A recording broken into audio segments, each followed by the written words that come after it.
What kind of content is in your public library? Should you be concerned? That's the focus of today's Faith and Culture. Stick with us.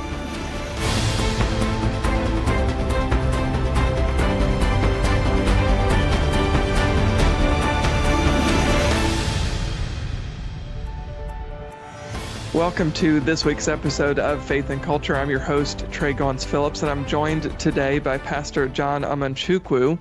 Pastor, how are you? I'm doing well. Thank you so much for having me on, Trey.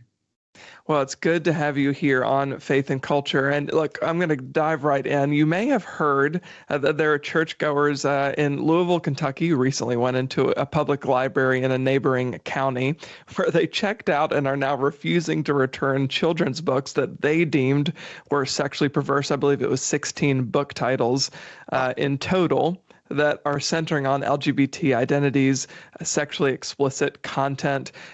What's your immediate reaction to something like that? Certainly an unorthodox way of addressing it. Let's go in and take these books and then just not return them.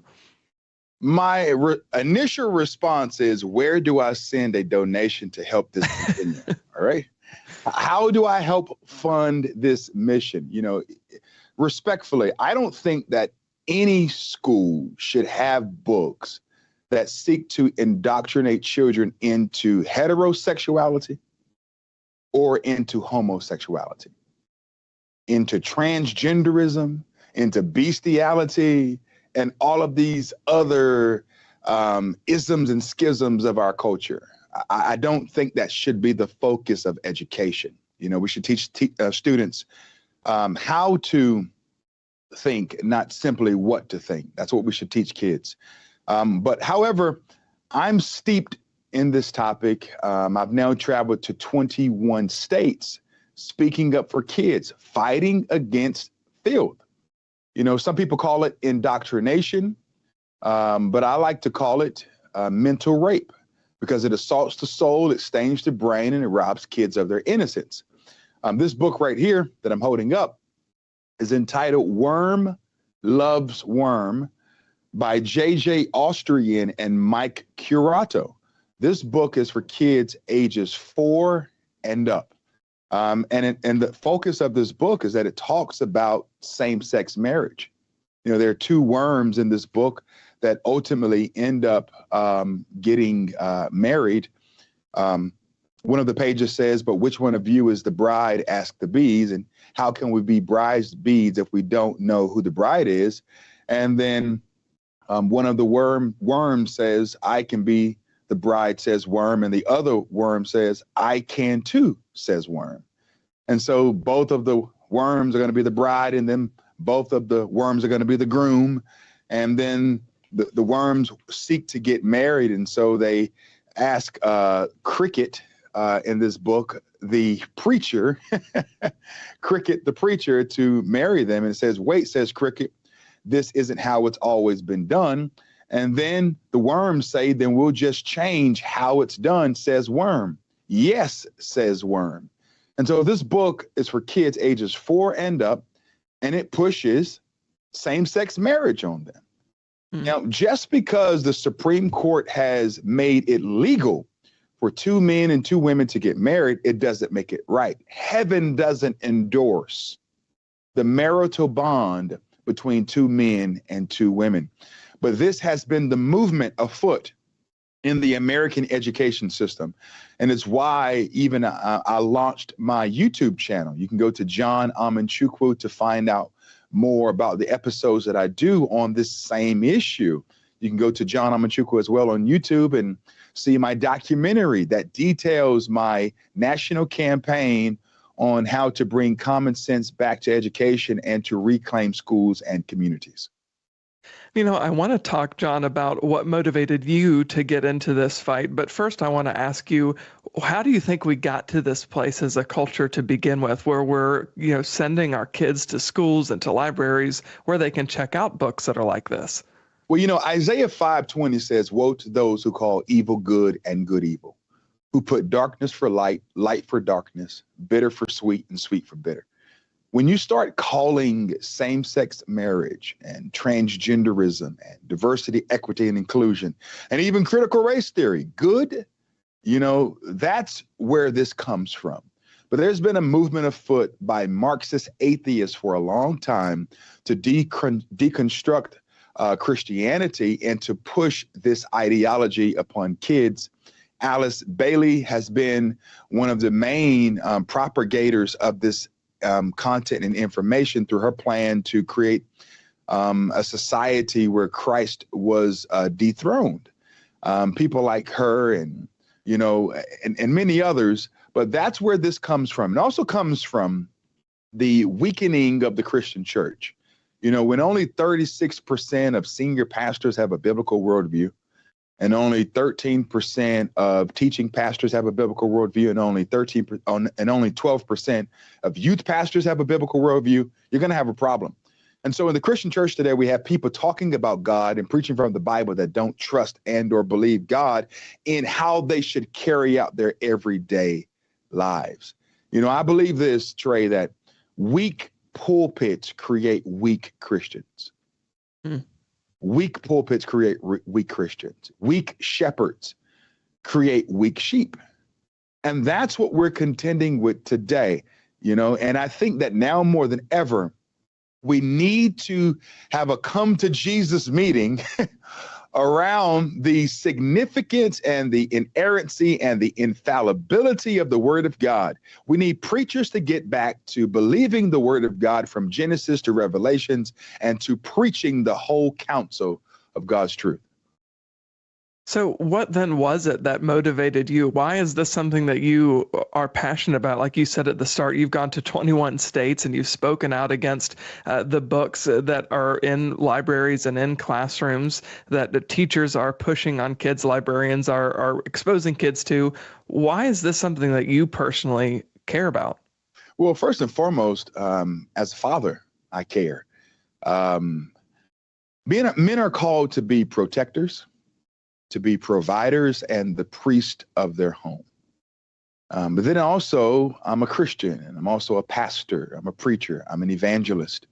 I don't only care about John Patrick, my oldest son, and Pamela, and the middle child, my daughter, and John Jr., my youngest. I don't only care about them. I care about the students that they will see in society, the people that they will come up around. Now, my kids are blessed to go to a private Christian school where they are in what I call a greenhouse that has allowed them to really keep out a lot of the intentional indoctrination of these ideologies. But I want my kids to grow up in a society where we can suppress the onslaught of the Marxist atheist agenda. And so when I was asked 3 years ago to go to a school board meeting and to speak up for a young girl that was being demonized for her Christian faith, I took it. That opportunity. I grabbed the bull by the horns.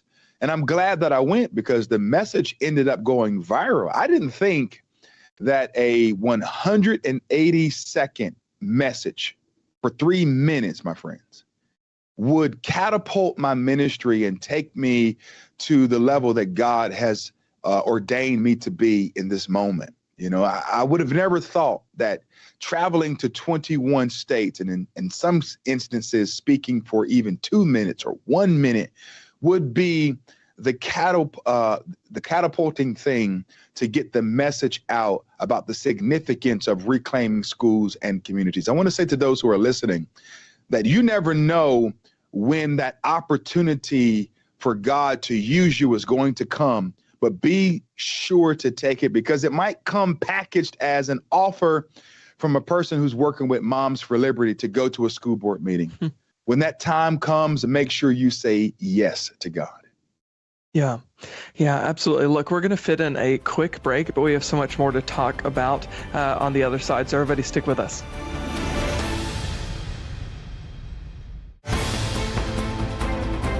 Well, welcome back to Faith and Culture. We are sitting down with Pastor John Amanchukwu. Pastor, from a biblical and ministerial perspective, How do you think Christians should thoughtfully respond to these kinds of objectionable things being infused into our public institutions like our schools and like our libraries? Because I think sometimes we can feel uh, we feel kind of on a fence, right? I don't want to be too compassionate and sacrifice truth, and I don't want to be so truthful that I'm too blunt and I'm beating people over the head. Sure. The Bible tells us in the book of Proverbs 14, it says that righteousness exalts a nation, but sin is a reproach towards any people. If we really want to make America great again, it's not solely going to come from a balanced budget and reducing inflation, even though we want to do those things. It's not going to solely come from reducing taxes and securing the border, which we want to do that as well. But it's going to come from mitigating sin and putting God first in our culture. And if there's any way or any place that we should be doing that at the most, it should be in education and how we prepare our children and how we catechize them and how we put an emphasis on pedagogy. But that's where the rubber meets the road, and that's where we've been fought the most. And so my efforts have been solely to bring about spiritual renewal by calling people to repentance for the fact that we have created a society where kids can go to school and transition unbeknownst to their parents. We have some school systems where kids in America can go and have an abortion, and their parents don't know it. We have some kids who go to musicals and plays, and they use a name that their parents didn't give them. And their parents go to the musical and the play, and they notice that they never hear Johnny's name, but they hear Jane, not knowing that Jane is the persona of Johnny at school, because the school system has created a separate and alternative lifestyle for that student intentionally. My response to that is God forbid. There are three types of people when it comes to this issue of exploitation of minors. You have punks, you have perverts, and you have protectors, right? Pick your P. The punks represent God's message in Revelations to the cowards who will be thrown into the lake of fire for not holding to God's truth. And then you have perverts these are adults who sit on school boards, who are superintendents, who are activist teachers, who are pushing their own lasciviousness upon kids. And then you have protectors, right? And the protectors are the men just like me and you who see this great injustice, and they respond in the same way that David responded when the giant Goliath was trying to demonize those who trusted in God. And so now more than ever, we need protectors to speak up. We have the punks, we have the perverts, but in the kingdom, we need protectors. Now, there's a difference. There's a difference here. There's a difference between being a nice Christian and being a faithful Christian. The nice Christian sees evil and they whisper a cute prayer and they turn the other way and they keep going about their business. But the faithful Christian stops and they address the problem themselves. They speak up. They put their neck on the line. They risk their own upward mobility. Do you not know that as a result of my national campaign, I have been in some areas canceled? I have lost speaking engagements. I've received all of the hate speech towards me that you can even conjure up or imagine. I've been attacked in many ways. I've been called a white supremacist because I defended kids across this nation. I've seen it all. But this is the role of the protector. We don't tuck tail and run when danger comes. We don't take the position of being a nice Christian versus being a faithful Christian. Because what we're going to hear from God if we make it to heaven, is a well done, thou good and faithful servant. Enter into my rest. And that is what my movement is about. And that's what we stand for. Often change isn't going to happen until some sort of disruption has occurred, which is a lot of the kind of work that you do. So what's the line between personal conviction and when that should spill into some form of civil disobedience?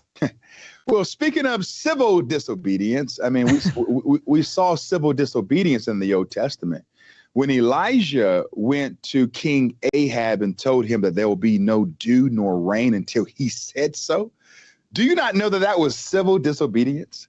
He was supposed to have his head removed from his shoulders, but he did it anyway. When the Hebrew boys said, no, we're not going to bow to the music and worship a false god, that was civil disobedience that landed them into a fiery furnace. When Daniel did the same thing and was thrown into the lion's den, it was because of civil disobedience. If there's anything that the Christian church needs today, is we do need civil disobedience. We need the ability to understand the full essence of Romans 13. The powers that be are ordained by God, but we're not called to walk through this life blindly, bowing to the Nebuchadnezzars of our day and the King Cyruses of our day, right? We are called to uphold God's truth. And so there's a point where we draw a line in the sand and we respectfully turn the world right side up. They said that Paul was turning the world upside down. No, he wasn't. He was really turning it right side up because the culture had turned it upside down. And so I have been handcuffed after speaking at a school board meeting because of civil disobedience. I've been kicked out of 6 school board meetings around this nation. I've been threatened by law enforcement. I had a citywide emergency called on me, Trey, because I went to Baltimore to speak at a school board meeting and they called a citywide emergency. Just consider all of the crime in Baltimore, right? Baltimore is leading in homicides and crime and carjackings. But when the Christian conservative pastor showed up to speak at the school board meeting, they called a citywide emergency on me.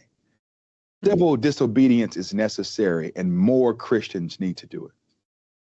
There are some who would say, let's reform the systems that exist. People who think Christians should fill roles in public spaces. To fix them, they should take up space in school board meetings like you have and speak out against these issues. And then there are others who would say, let's just abandon the public square altogether. It's not worth it. Let's just kind of watch that burn and create our own spaces. Where do you fall on that spectrum? I think politics is very much so a great deal of the Bible, from the Old Testament to the New Testament, it is. I do think that the Great Commission causes us and constrains us to have a focus be applied to modern day politics. We can't abandon the culture. We can't abandon politics. We need to pray for the peace of America, for the peace of the city. Because we will be impacted by whether or not there's peace or chaos. And so for the Christian to say, hey, you know what, I'm not going to touch the political realm at all. I mean, you've already lost the battle. The government is supposed to be upon the Lord's shoulder. And we are his change agents that have been left on this earth. And so we have to engage in politics. We have to speak truth to power, but we ultimately have to know that our focus is not solely to point people to the left or to the right, but towards the cross. Yeah, absolutely. Well, look, there is a lot more that we want to get to in the last few minutes of our conversation with Pastor John, but we're going to fit in one more quick break. Everybody stick with us. We'll be right back.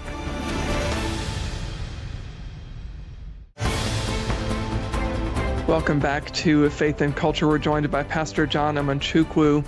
Pastor, we've talked about a lot of the issues that we face in our culture, and there certainly are many and things that need to be addressed, things that we need to raise our voices about, but there's also a lot to be encouraged by. So what stories in your time traveling around the country have inspired you, and why are you hopeful about the future? Well, to know that we have been able to remove hundreds of pornographic books through my organization, iknowgod.us, that's inspiring and encouraging. To know that we've been able to strike down transgender policies and help flip school board meetings and raise up other ministries that are now doing the same thing that I'm doing. That really gives me a great hope and solace, and it reminds me that the work that God has called me to do for these past 3 years isn't in vain. And so I'm inspired and hopeful for the future. I do see that revival is coming to the American education system. I do think that tone from the top and having a president who day one said that he will make sure that only 2 sexes are recognized, and the dismantling of the federal education system, which puts the focus and the impetus upon local municipalities and school systems to do what's best for kids, is the best thing for America. There is a lot of hope there. And as I move forward with the master class that I'm going to release here soon on my YouTube channel, John Amanchukwu, it's imperative that more people embrace the opportunities that we have to fight as boots on the ground from the bottom up. Yeah. For people who want to get involved in the work that you're doing or want to check out some of your content, you mentioned a masterclass that you're working on. You're also an author and a podcaster. For people who want to check out some of that content, where can they go? Go to John Amanchukwu on YouTube to find more of the content, and then go to iknowgod.us to find out more about my ministry and how we can reclaim schools and communities. Well, Pastor John Amanchukwu, thank you so much for being here. We appreciate your time. God bless you. Thank you so much, Tré. All right, everybody, stick with us. We'll be right back to wrap up this week's episode of Faith and Culture.